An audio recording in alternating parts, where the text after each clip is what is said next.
ਬੱਚਿਓ ਅੱਜ ਦੀ MA 3rd semester ਦੀ ਇਸ ਕਲਾਸ ਦੇ ਵਿੱਚ ਤੁਹਾਡਾ ਸਵਾਗਤ ਹੈ। ਕੱਲ ਅਸੀਂ ਮੋਨਾਰਕੀ ਵਾਲਾ ਚੈਪਟਰ ਜਿਹੜਾ ਹੈ ਉਹ ਸ਼ੁਰੂ ਕੀਤਾ ਸੀ ਤੇ ਅਸੀਂ ਜਿਹੜੀ ਮੋਨਾਰਕੀ ਇੰਗਲੈਂਡ ਦੇ ਵਿੱਚ ਹੁਣ ਤੱਕ ਉਹਦਾ ਜਿਹੜਾ ਵਿਕਾਸ ਹੈ ਜਾਂ ਇਤਿਹਾਸ ਅਸੀਂ ਹੈ ਉਹਦੇ ਉੱਤੇ ਜਿਹੜੀ ਹੈ ਚਰਚਾ ਕੀਤੀ ਸੀ। ਮੈਂ ਤੁਹਾਡੇ ਨਾਲ ਇੱਥੇ ਇੱਕ ਡਾਕੂਮੈਂਟ ਸ਼ੇਅਰ ਜਿਹੜਾ ਹੈਗਾ ਉਹ ਕਰਨ ਲੱਗਾ ਹੈਗਾ। ਠੀਕ ਹੈ ਜੀ। ਹੁਣ ਅੱਜ ਅਸੀਂ ਕੱਲ मैं ਤੁਹਾਨੂੰ ਇਹ ਵੀ ਦੱਸਿਆ ਸੀਗਾ ਕਿ ਕਿੰਗ ਅਤੇ ਕਰਾਊਨ ਦੇ ਵਿੱਚ ਕੀ ਡਿਫਰੈਂਸ ਹੈ। ਜਿਹੜਾ ਕਰਾਊਨ ਹੈ, ਕਰਾਊਨ ਇਜ਼ ਇੰਸਟੀਟਿਊਸ਼ਨ ਹੈ, ਉੱਥੇ ਇੱਕ ਸੰਸਥਾ ਹੈ ਜਿਹਦੇ ਵਿੱਚ ਮੋਨਾਰਕ ਆ ਜਾਂਦਾ ਹੈ, ਜਿਹਦੇ ਵਿੱਚ ਕਿੰਗ ਆ ਜਾਂਦਾ ਹੈ ਔਰ ਜਿਹਦੇ ਵਿੱਚ ਜਿਹੜਾ ਹੈਗਾ ਹੈ monarch, parliament, prime minister and his cabinet, ये सारिया ਜਿਹੜੀਆਂ ਸੰਸਥਾਵਾਂ ਉਹ ਕਰਾਊਨ ਮਿਲਾ ਕੇ ਕਰਾਊਨ ਬਣਾਉਂਦੀਆਂ ਜਾਂ ਕਰਾਊਨ ਨਾਂ ਦੀ ਸੰਸਥਾ ਬਣਾਉਂਦੀਆਂ। ਇਸੇ ਤਰ੍ਹਾਂ ਅਗਰ ਅਸੀਂ ਗੱਲ ਕਰੀਏ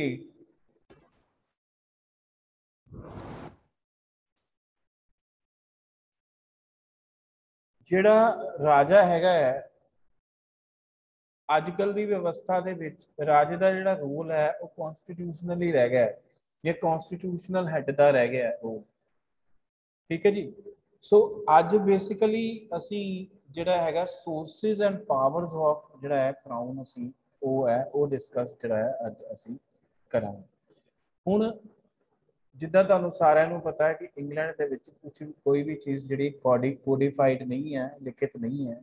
ਸੋ ਵੱਖ-ਵੱਖ ਸਮੇਂ ਉੱਤੇ ਜਿਹੜੇ ਵੱਖ-ਵੱਖ ਸਰੋਤ ਹੈ ਉਹੀ ਜਿਹੜਾ ਆਪਣਾ ਮੋਨਾਰਕੀ ਦੀ ਜਿਹੜੀ ਸੰਸਥਾ ਹੈ ਉੱਥੇ ਉਹਦੇ ਇਤਿਹਾਸ ਔਰ ਉਹਦੇ ਬਾਰੇ ਜਿਹੜੀਆਂ ਉਹਦੀਆਂ ਸ਼ਕਤੀਆਂ ਹੈ ਉਹਦੇ ਬਾਰੇ ਉਹੀ ਚੀਜ਼ਾਂ ਜਿਹੜੀਆਂ ਜਾਣਕਾਰੀ ਦਿੰਦੀਆਂ। ਪਹਿਲਾ ਸਰੋਤ ਉੱਤੇ ਹੈਗਾ ਪਾਰਲੀਮੈਂਟਰੀ ਐਕਟਸ, ਜਿਹੜੇ ਐਕਟ ਸੰਸਦ ਨੇ ਸਮੇਂ-ਸਮੇਂ ਉੱਤੇ ਪਾਸ ਕੀਤੇ ਉਤੋਂ ਹੀ ਸਾਨੂੰ ਇਹ ਇਨਫੋਰਮੇਸ਼ਨ ਮਿਲਦੀ ਹੈ ਕਿ ਪਾਰਟਿਕੂਲਰ ਏਜ ਦੇ ਵਿੱਚ ਜਾਂ ਪਾਰਟਿਕੂਲਰ ਵਿਵਸਥਾ ਦੇ ਵਿੱਚ ਰਾਜਾ ਜਿਹੜਾ ਸੀਗਾ ਉਹਦੀਆਂ ਸ਼ਕਤੀਆਂ ਕਿਸ ਤਰ੍ਹਾਂ ਦੀਆਂ ਸੀ, ਉਹਦੀਆਂ ਸ਼ਕਤੀਆਂ ਦਾ ਸਵਰੂਪ ਅਸੀਮਿਤ ਸੀਗਾ ਜਾਂ ਸੀਮਿਤ ਸੀਗਾ। ਹੁਣ ਜਿੱਦਾਂ ਆਪਾਂ ਭਾਰਤ ਦੇ ਇਤਿਹਾਸ ਦੇ ਵਿੱਚ ਦੇਖਦੇ ਹਾਂ ਕਿ ਵੱਖ-ਵੱਖ ਕਾਲਖੰਡਾਂ ਦੇ ਵਿੱਚ ਅਸੀਂ ਭਾਰਤ ਦਾ ਜਿਹੜਾ ਇਤਿਹਾਸ ਹੈ ਉਸ ਨੂੰ ਵੰਡਿਆ ਹੋਇਆ ਹੈ। ਇਸੇ ਤਰ੍ਹਾਂ ਜਦੋਂ ਅਸੀਂ ਇੰਗਲੈਂਡ ਦੇ ਇਤਿਹਾਸ ਦੀ ਗੱਲ ਕਰੀਦੀ ਹੈ ਜਾਂ ਇੰਗਲੈਂਡ ਦੇ ਰਾਜਨੀਤਿਕ ਇਤਿਹਾਸ ਦੀ ਗੱਲ ਕਰੀਦੀ ਹੈ ਉਹਦੇ ਵਿੱਚ ਉਹਦੇ ਇੰਗਲੈਂਡ ਉੱਤੇ ਵੀ ਵੱਖ-ਵੱਖ ਜਿਹੜੇ ਰਾਜੇ ਸੀਗੇ ਉਹਨਾਂ ਨੇ ਜਾਂ ਵੱਖ-ਵੱਖ ਜਿਹੜੀਆਂ ਡਾਇਨੈਸਟੀ ਸੀਗੀਆਂ ਉਹਨਾਂ ਨੇ ਵੱਖ-ਵੱਖ ਸਮੇਂ ਉੱਤੇ ਜਿਹੜਾ ਸੀਗਾ ਉਹ ਰਾਜ ਕੀਤਾ। ਸੋ ਜਿੱਦਾਂ ਨਾਰਮਨ ਡਾਇਨੈਸਟੀ ਹੋਈ ਹੈ, ਐਂਗਲੋ ਸੈਕਸਨ ਪੀਰੀਅਡ ਹੋਇਆ ਹੈ, ਫਿਰ ਟਿਊਡਰ ਪੀਰੀਅਡ ਹੋਇਆ ਹੈ, ਸਟਿਊਅਰਟ ਪੀਰੀਅਡ ਹੋਇਆ ਹੈ, ਹੈਨੋਵਰ ਪੀਰੀਅਡ ਹੋਇਆ ਹੈ। ਠੀਕ ਹੈ ਜੀ। ਸੋ ਇਹ ਸਾਰੀਆਂ ਵਿਵਸਥਾਵਾਂ ਦੇ ਵਿੱਚ ਜਾਂ ਇਹ ਜਿਹੜੇ ਕਾਲ ਹੋਏ ਹੈ ਜਾਂ ਜਿਹੜੇ ਇਹ ਰਾਜੇ ਹੋਏ ਨੇ ਇਹਨਾਂ ਦੇ ਵਿੱਚ ਰਾਜਤੰਤਰ ਦਾ ਜਿਹੜਾ ਸਰੂਪ ਸੀਗਾ ਉਹ ਨਿਰੰਤਰ ਜਿਹੜਾ ਸੀਗਾ ਉਹ ਬਦਲਦਾ ਰਿਹਾ। ਸੋ ਉਸ ਸਮੇਂ ਦੌਰਾਨ ਜਿਹੜੇ ਹੈ ਸੰਸਦ ਦੁਆਰਾ ਜਿਹੜੇ ਐਕਟ ਪਾਸ ਕੀਤੇ ਗਏ ਵੱਖ-ਵੱਖ ਸਮੇਂ ਉੱਤੇ ਉਹ ਉਹਨਾਂ ਤੋਂ ਸਾਨੂੰ ਇਹ ਜਾਣਕਾਰੀ ਮਿਲਦੀ ਹੈ ਕਿ ਉਸ ਸਮੇਂ ਰਾਜੇ ਦੀਆਂ ਸ਼ਕਤੀਆਂ ਕੀ ਸੀਗੀਆਂ ਜਾਂ ਰਾਜਾ ਜਿਹੜਾ ਸੀਗਾ ਕਿਹੜੇ-ਕਿਹੜੇ ਕੰਮ ਇੰਗਲੈਂਡ ਦੇ ਵਿੱਚ ਉਹ ਕਰਦਾ ਸੀਗਾ। ਦੂਸਰਾ ਹੈਗਾ ਪ੍ਰੈਰੋਗੇਟਿਵ। ਹੁਣ ਪ੍ਰੈਰੋਗੇਟਿਵ ਕੀ ਹੁੰਦਾ ਹੈ? Prerogatives are residual powers once exercised by king in the beginning. The king enjoyed wide powers. Gradually, he was deprived of these powers. However, some of these powers have even now remained with the king. ਹੁਣ ਮੈਂ ਤੁਹਾਨੂੰ ਪਹਿਲੇ ਵੀ ਦੱਸਿਆ ਕਿ ਵੱਖ-ਵੱਖ ਕਾਲਖੰਡਾਂ ਦੇ ਵਿੱਚ ਜਿਹੜੇ ਰਾਜੇ ਦੀਆਂ ਸ਼ਕਤੀਆਂ ਸੀ ਵੱਧਦੀਆਂ ਜਾਂ ਘਟਦੀਆਂ ਰਹੀਆਂ। ਜਿਹੜੀਆਂ ਕੁਝ ਸ਼ਕਤੀਆਂ ਰਾਜੇ ਕੋਲੋਂ ਲੈ ਲਈਆਂ ਗਈਆਂ 1215 ਤੋਂ ਬਾਅਦ ਜਦੋਂ ਮੈਗਨਾ ਕਾਰਟਾ ਪਾਸ ਹੋਇਆ ਉਸ ਤੋਂ ਬਾਅਦ ਹੀ ਰਾਜੇ ਦੀਆਂ ਸ਼ਕਤੀਆਂ ਦੇ ਵਿੱਚ ਜਿਹੜਾ ਹੈ ਨਿਰੰਤਰ ਜਿਹੜੀ ਹੈ ਗਿਰਾਵਟ ਆਣੀ ਸ਼ੁਰੂ ਹੋਈ ਸੀ ਜਾਂ ਉਹਦੀਆਂ ਸ਼ਕਤੀਆਂ ਜਿਹੜੀਆਂ ਸੀਗੀਆਂ ਅਸੀਮਿਤ ਤੋਂ ਸੀਮਿਤ ਹੋਣੀਆਂ ਜਿਹੜੀਆਂ ਸੀਗੀਆਂ ਉਹ ਸ਼ੁਰੂ ਹੋ ਗਈਆਂ ਸੀ। ਸੋ ਪ੍ਰੈਰੋਗੇਟਿਵ ਕੀ ਹੈ? ਪ੍ਰੈਰੋਗੇਟਿਵ ਰਾਜੇ ਦੀਆਂ ਉਹ ਸ਼ਕਤੀਆਂ ਹੈ ਜਿਹੜੀਆਂ ਕਿ ਉਹਦੇ ਕੋਲ ਕਿਸੇ ਵੇਲੇ ਹੁੰਦੀਆਂ ਸੀ, ਜਿਹੜੀਆਂ ਕਿ ਉਹਦੇ ਕੋਲ ਕਿਸੇ ਵੇਲੇ ਹੁੰਦੀਆਂ ਸੀ ਪਰ ਹੁਣ ਨਹੀਂ ਹੈਗੀਆਂ। ਹੁਣ ਨਹੀਂ ਹੈਗੀਆਂ। ਇਹਨਾਂ ਵਿੱਚੋਂ ਕੁਝ ਸ਼ਕਤੀਆਂ ਹੱਲੇ ਵੀ ਰਾਜੇ ਕੋਲ ਹੈਗੀਆਂ ਪਰ ਕੁਝ ਸ਼ਕਤੀਆਂ ਰਾਜੇ ਕੋਲ ਨਹੀਂ ਹੈ। ਇਹਨਾਂ ਇਸ ਵਿਵਸਥਾ ਨੂੰ ਇਹਨੂੰ ਅਸੀਂ ਜਿਹੜਾ ਹੈ ਪ੍ਰੈਰੋਗੇਟਿਵ ਕਹਿੰਦੇ ਆ ਔਰ ਇਹ ਵੀ ਇੱਕ ਸਰੋਤ ਹੈਗਾ ਹੈ ਜਿਹਦੇ ਤੋਂ ਸਾਨੂੰ ਰਾਜੇ ਦੀਆਂ ਸ਼ਕਤੀਆਂ ਬਾਰੇ ਜਿਹੜਾ ਹੈ ਪਤਾ ਲੱਗਦਾ ਹੈ।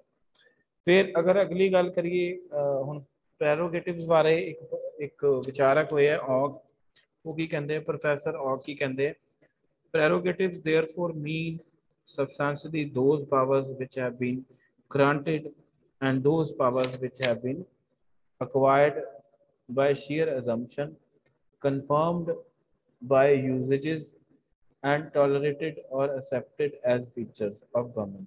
ਸੋ ਉਹੀ ਓਗ ਨੇ ਵੀ ਜਿਹੜਾ ਹੈਗਾ ਪ੍ਰੈਰੋਗੇਟਿਵ ਦੀ ਜਿਹੜੀ ਹੈ ਪਰਿਭਾਸ਼ਾ ਦਿੰਦਿਆਂ ਹੋਇਆ ਜਿਹੜਾ ਇਹ ਕਿਹਾ ਹੈਗਾ ਕਿ ਪ੍ਰੈਰੋਗੇਟਿਵ ਜਿਹੜੇ ਸੀਗੇ ਉਹ ਇਹੋ ਜਿਹੀਆਂ ਵਿਵਸਥਾਵਾਂ ਸੀਗੀਆਂ ਜਿਹੜੀਆਂ ਕਿ ਜਾਂ ਪਾਵਰਸ ਸੀਗੀਆਂ ਜਿਹੜੀਆਂ ਕਿ ਕਿਸੇ ਸਮੇਂ ਰਾਜੇ ਕੋਲ ਸੀਗੀਆਂ। ਇਹਦੇ ਵਿੱਚ ਉਹ ਵੀ ਸ਼ਕਤੀਆਂ ਸ਼ਾਮਿਲ ਹੁੰਦੀਆਂ ਜਿਨ੍ਹਾਂ ਦਾ ਰਾਜੇ ਨੇ ਉਪਯੋਗ ਉਸ ਵੇਲੇ ਕੀਤਾ ਜਦੋਂ ਉਹ ਸੱਤਾ ਦੇ ਵਿੱਚ ਆਇਆ, ਜਾਂ ਕੁਝ ਪਾਵਰ ਇਹੋ ਜਿਹੀਆਂ ਵੀ ਉਹਦੇ ਕੋਲ ਸੀਗੀਆਂ ਜਿਹੜੀਆਂ ਕਿ ਉਸ ਨੂੰ ਨਿਰੰਕੁਸ਼ ਬਣਾਉਂਦੀਆਂ ਸੀਗੀਆਂ। ਇਹਦੀ ਗੱਲ ਉਹ ਵੀ ਪ੍ਰੈਰੋਗੇਟਿਵਸ ਆਉਂਦੀਆਂ, ਇਹਨੂੰ ਆਪਾਂ ਪ੍ਰੈਰੋਗੇਟਿਵਸ ਜਿਹੜਾ ਹੈ ਕਿੰਗ ਕਹਿੰਦੇ ਨੇ। ਹੁਣ ਪ੍ਰੈਰੋਗੇਟਿਵਸ ਆਫ ਕਿੰਗ ਕੀ ਹੈ? ਪ੍ਰੈਰੋਗੇਟਿਵ ਮਤਲਬ ਹੁੰਦਾ ਹੈ ਕਿ ਪ੍ਰਿਵਿਲੇजेस ਕਿਹੜੀਆਂ-ਕਿਹੜੀਆਂ ਮਿਲੀਆਂ ਹੋਈਆਂ ਸੀ। तो सो हाले तक भी राजे कोल कुछ जड़े है प्रेरोगेटिव्स हैगे है या प्रिविलेजेस हैगे हैं, ठीक है जी।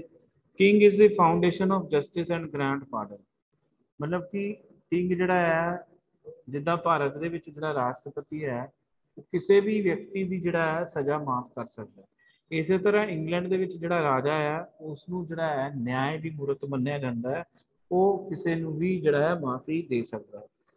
King can appoint peers in the House of Lords, ਜਿਹੜਾ ਰਾਜਾ ਹੈ ਹੱਲੇ ਵੀ ਜਿਹੜਾ ਲਾਰਡ ਸਦਨ ਹੈ ਉਹਦੇ ਵਿੱਚ ਪੀਰਾਂ ਦੀ ਨਿਯੁਕਤੀ ਜਿਹੜਾ ਹੈ ਕਰ ਸਕਦਾ। King is the foundation of honours and awards and title. ਹੁਣ ਜਿਹੜਾ ਕਿੰਗ ਹੈ ਉਹ ਕੀ ਹੈ? Foundation of honour and awards and titles ਕੌਣ ਦਿੰਦਾ? ਭਾਰਤ ਦੇ ਵਿੱਚ ਰਾਸ਼ਟਰਪਤੀ ਦਿੰਦਾ ਹੈ, ਉੱਥੇ ਜਿਹੜਾ ਹੈ ਇੰਗਲੈਂਡ ਦੇ ਵਿੱਚ ਜਿਹੜਾ ਹੈ ਉਹ ਰਾਜਾ ਦਿੰਦਾ। ਠੀਕ ਹੈ ਜੀ। ਉਸ ਤੋਂ ਬਾਅਦ ਅਗਲਾ ਜਿਹੜਾ ਪ੍ਰੈਰੋਗੇਟਿਵ ਹੈਗਾ ਹੈ, king can summon the session of parliament, extend the terms in case of need। ਜੋ ਕੰਮ ਭਾਰਤ ਦੇ ਵਿੱਚ ਰਾਸ਼ਟਰਪਤੀ ਕਰਦਾ ਹੈ ਜਾਂ ਜਿਹੜੀਆਂ ਪ੍ਰਿਵਿਲੇजेस ਭਾਰਤ ਦੇ ਵਿੱਚ ਰਾਸ਼ਟਰਪਤੀ ਨੂੰ ਮਿਲੀਆਂ ਹੋਈਆਂ ਉਹੀ ਪ੍ਰਿਵਿਲੇजेस ਜਿਹੜੀਆਂ ਰਾਜੇ ਨੂੰ ਉੱਥੇ ਇੰਗਲੈਂਡ ਦੇ ਵਿੱਚ ਜਿਹੜੀਆਂ ਉਹ ਮਿਲੀਆਂ ਹੋਈਆਂ। ਠੀਕ ਹੈ ਜੀ। ਸੁਪਰੀਮ ਕਮਾਂਡਰ ਹੈ ਫੋਰਸਿਸ ਦਾ, ਠੀਕ ਹੈ। फिर king represent great Britain in other country, had of state है सो वो ब्रिटेन ਨੂੰ ਜਿਹੜਾ ਹੈ रिप्रजेंट करता है। फिर किंग अपॉइंट्स एंबेसडर्स, ਜਿਹੜੇ ਵਿਦੇਸ਼ੀ ਰਾਜਦੂਤ ਹੈ ਉਹਨਾਂ ਦੀ ਨਿਯੁਕਤੀ ਰਾਜੇ ਦੁਆਰਾ ਜਿਹੜੀ ਹੈ ਕੀਤੀ ਜਾਂਦੀ ਹੈ। ਫਿਰ ਜਿੰਨੇ ਵੀ ਉੱਚ ਅਹੁਦੇ ਹੈਗੇ ਆ ਉੱਚ ਅਹੁਦੇ ਦੀਆਂ ਜਿਹੜੀਆਂ ਅਪਾਇੰਟਮੈਂਟਸ ਹੈਗੀਆਂ ਉਹ ਇੰਗਲੈਂਡ ਦੇ ਵਿੱਚ ਜਿਹੜਾ ਹੈਗਾ ਰਾਜਾ ਜਿਹੜਾ ਉਹ ਕਰਦਾ ਹੈ। King is head of state and church and appoints archbishops and, church का हैड भी किंग है। सो ਜਿਹੜੀਆਂ ਚਰਚ ਲੈਵਲ ਤੇ ਜਿਹੜੀਆਂ ਨਿਯੁਕਤੀਆਂ ਹੁੰਦੀਆਂ ਉਹ ਵੀ ਰਾਜਾ ਜਿਹੜਾ ਕਰਦਾ। ਇਹਦੇ ਵਿੱਚ ਕਿਹੜੀਆਂ-ਕਿਹੜੀਆਂ ਨਿਯੁਕਤੀਆਂ ਆ ਜਾਂਦੀਆਂ? ਆਰਚ ਬਿਸ਼ਪ ਤੇ ਬਿਸ਼ਪ ਦੀ ਨਿਯੁਕਤੀ ਜਿਹੜੀ ਹੈ ਉਹ ਰਾਜਾ ਕਰਦਾ। ਹੁਣ powers and functions of monarch, powers and functions of monarch और क्राउन। ठीक है। Powers related to council of minister, council of minister Bharat ਦੇ ਵਿੱਚ ਅਗਰ ਗੱਲ ਕਰੀਏ ਰਾਸ਼ਟਰਪਤੀ ਜਿਹੜਾ ਹੈ ਪ੍ਰਧਾਨ ਮੰਤਰੀ ਦੀ ਨਿਯੁਕਤੀ ਕਰਦਾ। ਕਿਹਨੂੰ ਪ੍ਰਧਾਨ ਮੰਤਰੀ ਬਣਾਇਆ ਜਾਂਦਾ? ਜਿਸ ਪਾਰਟੀ ਨੂੰ ਲੋਕ ਸਭਾ ਦੇ ਵਿੱਚ ਬਹੁਮਤ ਮਿਲਦਾ ਹੈ ਉਸ ਪਾਰਟੀ ਦੇ ਨੇਤਾ ਨੂੰ ਜਿਹੜਾ ਹੈ ਭਾਰਤ ਦੇ ਵਿੱਚ ਪ੍ਰਾਈਮ ਮਿਨਿਸਟਰ ਜਿਹੜਾ ਹੈ ਪ੍ਰੈਜ਼ੀਡੈਂਟ ਨਿਯੁਕਤ ਕਰਦਾ। ਇਸੇ ਤਰ੍ਹਾਂ ਇੰਗਲੈਂਡ ਦੇ ਵਿੱਚ ਹਾਊਸ ਆਫ ਕਾਮਨਸ ਦੇ ਵਿੱਚ ਜਿਹੜੀ ਪਾਰਟੀ ਨੂੰ ਬਹੁਮਤ ਮਿਲਦਾ ਹੈ ਉਹਦੇ ਲੀਡਰ ਨੂੰ ਰਾਜਾ ਜਿਹੜਾ ਹੈ ਪ੍ਰਧਾਨ ਮੰਤਰੀ ਨਿਯੁਕਤ ਕਰਦਾ। ठीक है। एंड ऑन हिज रिकमेंडेशन, प्रधानमंत्री की सलाह उत्ते या रिकमेंडेशन उत्ते प्रस्ताव उत्ते वो जिहड़े है मंत्रिमंडल दे जिहड़ियां होर नियुक्तियां वो करदा जिहड़ा। ठीक है। Other minister and distributor portfolios भी जिहड़ा है प्रधानमंत्री द्वारा दित्ते जांदे। In the name of president हुंदा है भारत दे विच, उत्ते in the name of king है पर वो सारे काम जिहड़ा है प्रधानमंत्री ही कर रहा है। Administrative function, being the chief executive and head of state, king is responsible for proper conduct of administration of country, although in reality it is the cabinet which carries on administration. However, king can get information regarding administration from his minister. Prime minister informs the king from time to time। ਜੋ ਜਿਸ ਤਰ੍ਹਾਂ ਦੀ ਵਿਵਸਥਾ ਭਾਰਤ ਦੇ ਵਿੱਚ ਹੈ same ਵਿਵਸਥਾ England ਦੇ ਵਿੱਚ ਹੈ। ਉੱਥੇ ਬਸ ਰਾਸ਼ਟਰਪਤੀ ਨਹੀਂ ਹੈਗਾ, ਇੱਥੇ ਉੱਥੇ ਰਾਜਾ ਹੈ। ਸੋ ਸਾਰੇ ਕੰਮ ਜਿਹੜਾ ਹੈ ਉੱਥੇ ਰਾਜੇ ਦੁਆਰਾ ਜਿਹੜੇ ਹੈ ਕੀਤੇ ਜਾਂਦੇ ਆ, ਜਿਹੜੇ ਰਾਸ਼ਟਰਪਤੀ ਭਾਰਤ ਦੇ ਵਿੱਚ ਕਰਦਾ ਹੈ। ਕਿਉਂਕਿ ਵਾਸਤਵ ਦੇ ਵਿੱਚ ਭਾਰਤ ਨੇ ਜਿਹੜੀ ਸੰਸਦੀय ਪ੍ਰਣਾਲੀ ਦਾ ਸਰੂਪ ਜਿਹੜਾ ਅਪਣਾਇਆ ਉਹ ਇੰਗਲੈਂਡ ਤੋਂ ਹੀ ਅਸੀਂ ਲਿਆ। ਠੀਕ ਹੈ ਜੀ। ਕੰਟਰੋਲ ਓਵਰ ਅਪਾਇੰਟਮੈਂਟਸ ਸਾਰੀਆਂ ਉੱਚ ਅਹੁਦਿਆਂ ਦੀਆਂ ਜਿਹੜੀਆਂ ਨਿਯੁਕਤੀਆਂ ਰਾਜੇ ਦੁਆਰਾ ਕੀਤੀਆਂ ਜਾਂਦੀਆਂ। ਫਿਰ ਜਿਹੜਾ ਰਾਜਾ ਹੈ, ਜਿਹੜੇ ਉੱਥੇ ਦੀਆਂ ਜਿਹੜੀਆਂ ਸੈਨਾਵਾਂ ਉਹਨਾਂ ਦਾ ਸੁਪਰੀਮ ਜਿਹੜਾ ਕਮਾਂਡਰ ਹੈ।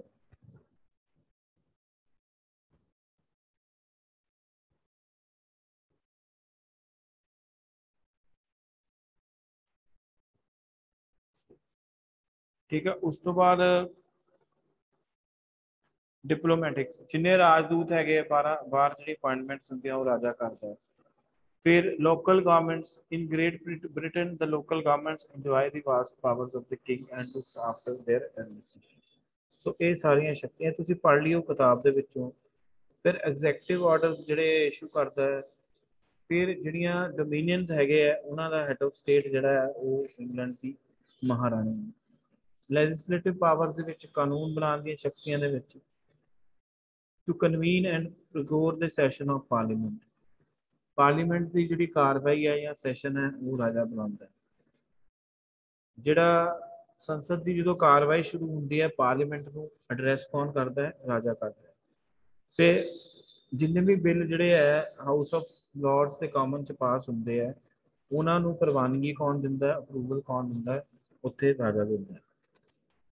King can issue orders in council. Order in council ਨੂੰ ਜਿਹੜਾ ਹੈ today parliament can pass many laws, cannot discuss every bill in detail. That is why king has given the powers to orders in council. These orders are of two types. Order in council ਕੀ ਹੈ? Those orders which king issues while exercising his executive powers. ਜਿਹੜੇ orders ਜਿਹੜਾ ਰਾਜਾ ਹੈ ਉਹ issue ਕਰਦਾ ਹੈ executive powers ਦੀ ਵਰਤੋਂ ਕਰਦਾ ਹੋਇਆ। ਠੀਕ ਹੈ। ਵੱਖ-ਵੱਖ ਮਹਿਕਮਿਆਂ ਨੂੰ ਉਹਨੂੰ ਆਪਾਂ ਕਹਿੰਦੇ ਹਾਂ। ਠੀਕ ਹੈ ਜੀ। ਉਸ ਤੋਂ ਬਾਅਦ ਹਾਊਸ ਆਫ ਕਾਮਨਸ ਅਗਰ ਉਹਦੇ ਵਿੱਚ ਪ੍ਰਧਾਨ ਮੰਤਰੀ ਕੋਲ ਬਹੁਮਤ ਨਹੀਂ ਹੈਗਾ ਤਾਂ ਪ੍ਰਧਾਨ ਮੰਤਰੀ ਦੇ ਪ੍ਰਸਤਾਵ ਤੇ ਜਾਂ ਰਿਕਮੈਂਡੇਸ਼ਨ ਤੇ ਹਾਊਸ ਆਫ ਕਾਮਨਸ ਨੂੰ ਜਿਹੜਾ ਡਿਸੋਲਵ ਹੈ। ਫਿਰ ਪੀਅਰਸ ਨੂੰ ਨੋਮੀਨੇਟ ਕਰਦਾ। फिर अगर न्यायिक शक्तियां की गल करिए फाउंटेन हेड ऑफ जस्टिस है। फिर वो जजिस सुप्रीम कोर्ट के जजिस की अपॉइंटमेंट करता। ठीक है। Boards however king does not have power to remove this जजिस। मतलब राजे कोल उन्हां नूं नियुक्त करन दी तां शक्ति हैगी है पर उन्हां नूं बर्खास्त नहीं कर सकता। वो पार्लीमेंट करता। भारत दे विच भी पार्लीमेंट करता। अमेरिका दे विच भी जिहड़ी है कांग्रेस ਜਿਹੜਾ ਹੈ ਇੰਪੀਚਮੈਂਟ ਦੁਆਰਾ ਜਿਹੜਾ ਜੱਜਿਸ ਨੂੰ ਹਟਾਇਆ ਜਾਂਦਾ। Lord Chancellor who is member of cabinet and supervises the whole administration justice on behalf of. So ਇਹ ਸੀਗੀਆਂ ਰਾਜੇ ਦੀਆਂ ਸ਼ਕਤੀਆਂ। ਫਿਰ ਕੁਝ ਜਿਹੜੀਆਂ ਬਕਾਇਆ ਸ਼ਕਤੀਆਂ king is defender of faith and head of church head of state ਹੈਗਾ। ਠੀਕ ਹੈ। King appoints archbishop bishops deans and canons. Since 1990 the National Assembly the church has been established the administration। ठीक है। King is fountain of honour. तो ये सीगियां कुछ राजे ਦੀਆਂ शक्ति। ਹੁਣ position of king in Great Britain. So एक क्वेश्चन ਤੁਹਾਨੂੰ ਇਸ ਤਰ੍ਹਾਂ ਵੀ ਆ ਜਾਂਦਾ king of Great Britain reigns but does not rule। The king of Great Britain is the fifth wheel of the coach। fifth wheel ਹੈਗਾ coach ਦਾ ਜਿਹੜਾ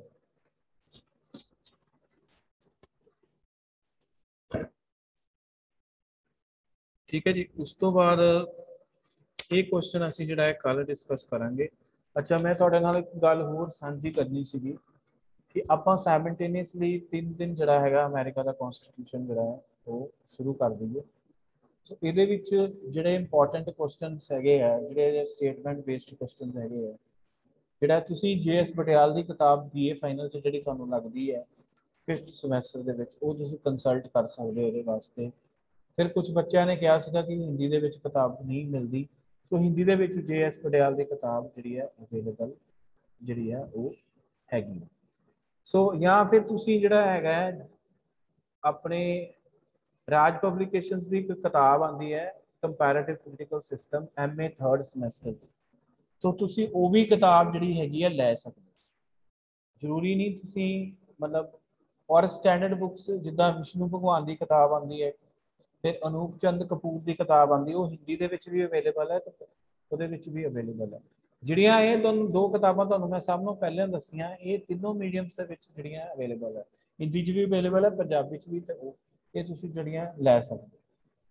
ਠੀਕ ਹੈ ਜੀ।